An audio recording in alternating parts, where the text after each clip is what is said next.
Programme में दोबारा खुशामदीद। बात कर रहे हैं कि त्यूनिस और मिस्र की तरह क्या पाकिस्तान में भी इनकलाब आ सकता है और क्या ऐसे हालात यहाँ पे पैदा हो सकते हैं। आप डॉक्टर फरजाना बारिक कह रही थी कि वहाँ तो दुश्मन वाजे है और पाकिस्तान में तो सूरत हाल ज़्यादा ख़तरनाक है, तो क्या यहाँ दुश्मन वाजे नहीं है? क्योंकि इसमें ये है कि जब आप अवाम जो है वो एक डेमोक्रेटिक सिस्टम है, इलेक्शंस के ज़रिए एक हुकूमत आती है, लेकिन अवाम के जो मसाइल हैं वो वही हैं जो कि आपको त्यूनिस में भी नज़र आ रहे हैं, मिस्र में भी नज़र आ रहे हैं, जिसका जिक्र फ़ारूक साहब ने किया कि वहाँ पे भी बेरोज़गारी है, महंगाई है, अमेरिका का बेहद इन्फ्लुएंस है, ये कॉमन इश्यूज़ हैं जो हमारे भी हैं उनके भी हैं। लेकिन वहाँ पे तो क्योंकि एक डिक्टेटर बैठा हुआ है तो वो एक टारगेट कर लेते हैं कि ये डिक्टेटर जाएगा तो शायद हमारे यहाँ तब्दीली आएगी। तो सारा जो इस तहरीक का जो वहाँ पे निज़ामती तहरीक है उसका ये है कि हुस्ने मुबारक का हटाओ या जो वहाँ पे हैं। हमारे यहाँ जो इशू है कि हमारे यहाँ जो लोगों को अपने जो मसाइल हैं वो, क्योंकि ये हुकूमत तो बिल्कुल इसमें नाकाम है, तो हो क्या रहा है? लेकिन हुकूमत को हटाना चाह रहे हैं लोग। नहीं, लेकिन हमारे यहाँ क्या हो रहा है, क्योंकि हुकूमतें हटाने से क्योंकि लोगों के मसले नहीं ना हल हो रहे, जमहूरी हुकूमत आने से भी नहीं हो रहे। तो आप देखेंगे जैसे बलूचिस्तान के अंदर मिसाल के तौर पे वहाँ पे ऐसे ग्रुप्स अब आ गए हैं कि जो बिल्कुल इस वक्त एनआरकी की तरफ हम जा रहे हैं और ये पॉकेट्स में होगी, पूरे मुल्क में नहीं हो सकता। हमारे यहाँ बिल्कुल ये हो सकता है कि इस तरह की ये मुख्तलिफ ग्रुप्स के अंदर देखिए आर्टिकुलेशन तो हमारे यहाँ भी होती है। जैसे लोग जो है बिजली नहीं होती है, लोग सड़कों पर निकल के आके या कोई एक्सीडेंट होता है तो पुलिस थाने पर हमला करना शुरू कर देते हैं। तो पॉकेट्स में वो अनारकी हमें ऑलरेडी नजर आ रही है। बिल्कुल ठीक है, मैं इस पे जी डॉक्टर फारूक साहब ये बताइएगा कि पॉकेट्स में वो कह रही हैं अनारकी होगी, लेकिन आप जो थ्योरी दे रहे हैं उसके मुताबिक पाकिस्तान पूरे में हालात ऐसे हो चुके हैं कि इनकलाब जिन हालात की वजह से आता है, लेकिन ज़रूरी नहीं है अगर रिफॉर्म्स हो जाएं तो आपके ख्याल में रिफॉर्म्स होंगी या पॉकेट्स में अनारकी होगी? देखिए, इनकलाब और बेदारी की मूवमेंट्स जो है ना, इनमें बहुत बड़ा फ़र्क है। ठीक, हमारे मुल्क में पिछले 63 साल में एटलीस्ट 3 मुझे याद आती हैं जो बेदारी की मूवमेंट्स, नेशनल मूवमेंट्स, इज्तमाही मूवमेंट्स हमने की जिसमें तख्ते उल्टे गए हैं। 1969 में अयूब खान के ख़िलाफ़ एक बेदारी की मूवमेंट शुरू हुई कि अयूब खान अच्छा नहीं है, उसका तख्ता उल्टा गया, लेकिन वो बेदारी की मूवमेंट तक रुक गई, इनकलाब नहीं आया। इनकलाब होता है कि बेसिक फंडामेंटल बुनियादी जो पॉलिटिकल ढांचा है आपका, सियासी ढांचा, वो बदल जाए, एक नई क्लास जो है वो हुक्मरान बन जाए। तो इसमें ये हुआ कि अयूब खान साहब गए तो याह्या खान साहब आ गए। फिर एक बेदारी की मूवमेंट और शुरू हुई जो 2007 में हमने शुरू की।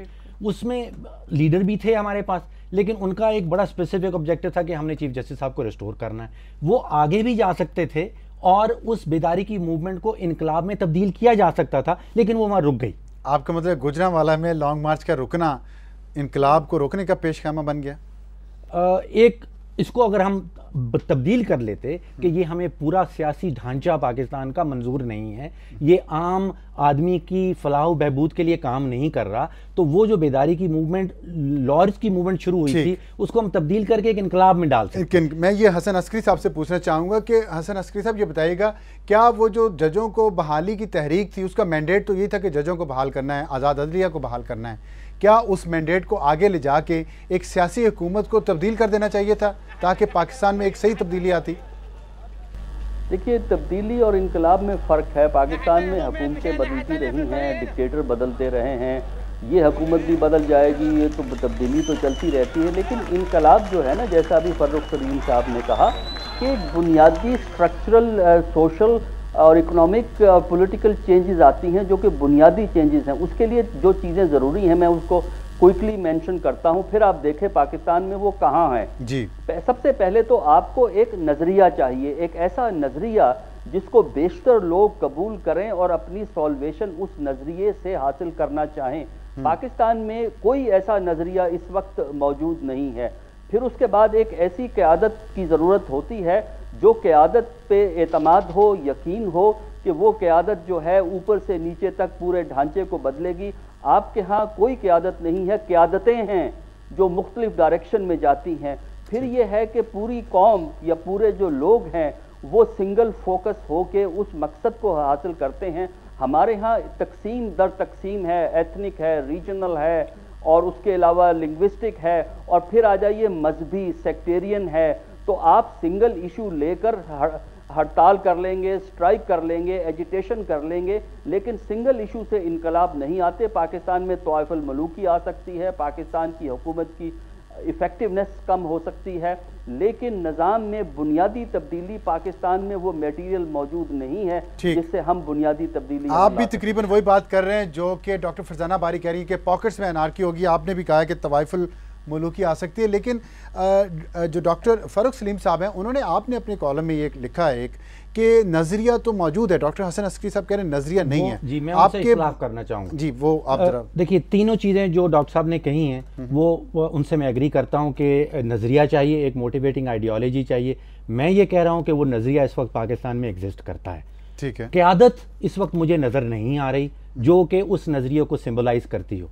फिर इनसे एक और इख्तलाफ मेरा ये है कि हमें पूरी मखलूक 18 करोड़ अवाम नहीं चाहिए इनकलाब लाने के लिए। इसको एक क्रिटिकल मास कहा जाता है। ठीक है, कि अगर 8%, 10% पॉपुलेशन का मास जो है वो एक नज़रिए के पीछे अपनी तैयार हो जाए तो इनकलाब की पॉसिबिलिटी बन जाती है। मेरा कहना यह है कि नज़रिया इस वक्त शरिया का नज़रिया जो है वो उस पर पूरा पाकिस्तान या एक क्रिटिकल मास अग्री करता है कि ये नज़रिया होना चाहिए और ये तब्दीली आनी चाहिए।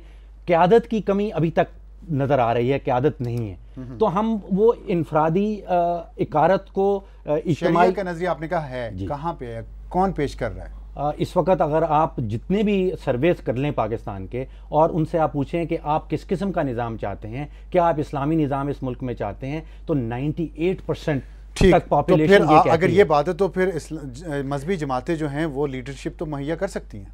मजहबी जमात, देखिए अब हमने बात की थी नजरिए की, उस नजरिए को उस लीडरशिप ने सिंबलाइज करना है। इस वक्त जो इस्लामी जमात की लीडर्स हैं वो उस नजरिए को सिंबलाइज नहीं कर पाते। ये बात बड़ी दिलचस्प आपने की और इस पे बात करेंगे। जो अभी डॉक्टर हसन अस्करी साहब ने भी कहा है कि यहाँ तकसीम दर तकसीम इतनी है, तो फिर शरिया की कौन सी तारीफ, कौन सा उसका जो है डेफिनेशन पे हम जाएंगे। आप फरजाना बारी इसमें कुछ ऐड करना चाहेंगे? मैं एक तो ये देखें, एक तो मैं बात ये करना चाहूँगी कि जब हम तब्दीली की बात करें तो पाकिस्तान के अंदर जो हालात हैं वो इनकलाबी तब्दीली के लिए हैं, जो यहाँ पे डेफिनेशंस हुई हैं। मैं बिल्कुल इससे एग्री करती हूँ कि इनकलाब का मतलब ये होता है कि स्ट्रक्चरल चेंजेस। पाकिस्तान के अंदर इस वक्त हमें एक नया सोशल कॉन्ट्रैक्ट रियासत के साथ चाहिए। मुकम्मल हमारी रियासत कोलैप्स कर चुकी है। हमारे नया आइन, सोशल कॉन्ट्रैक्ट तो है हमारा, सोशल नहीं, ये जो सोशल कॉन्ट्रैक्ट है ये भी दुरुस्त कॉन्ट्रैक्ट नहीं है। देखें अभी इसमें कुछ तब्दीलियाँ हुई हैं, 18th अमेंडमेंट आई है, 19th नहीं, इसमें मजीद नहीं, दो चीज़ें हैं। एक तो ये कि हमारा जो आइन है वो भी हमारे जो इस वक्त पाकिस्तान के अंदर जो इस वक्त डिवीजन्स मौजूद हैं, जो हमारी रीजनल वो चीज़ें हैं, उसको भी वो मुकम्मल तौर पे उस सोशल कॉन्ट्रैक्ट जो है वो रिप्रेजेंट नहीं कर रहा है। नए हालात पैदा हो चुके हैं। मिनॉरिटीज़, रिलीजियस मिनॉरिटीज़, औरतों के हवाले से ये कॉन्ट्रैक्ट हमें नहीं चाहिए। रियासत आज भी हमारे कानून के अंदर ऐसे कवानीन मौजूद हैं हमारे आइन के अंदर जो औरतों को डिस्क्रिमिनेट करते हैं, औरतों को दूसरे दर्जे का शहरी बनाते हैं। एक तो ये बात है। दूसरा ये है कि वो जो कॉन्ट्रैक्ट अगर है उसकी इम्प्लीमेंटेशन की बात है जिसमें हमारी रियासत मुकम्मल तौर पर नाकाम है। ये एक बात है। लेकिन जो फारूक साहब ने बात की, मैं बिल्कुल एग्री नहीं करती। अगर ब्रेक के बाद आप बता दें, छोटी सी ब्रेक लेंगे, ज़्यादा लंबी नहीं, ब्रेक के बाद दोबारा हाजिर होते हैं और इसी पर बात जारी रखेंगे।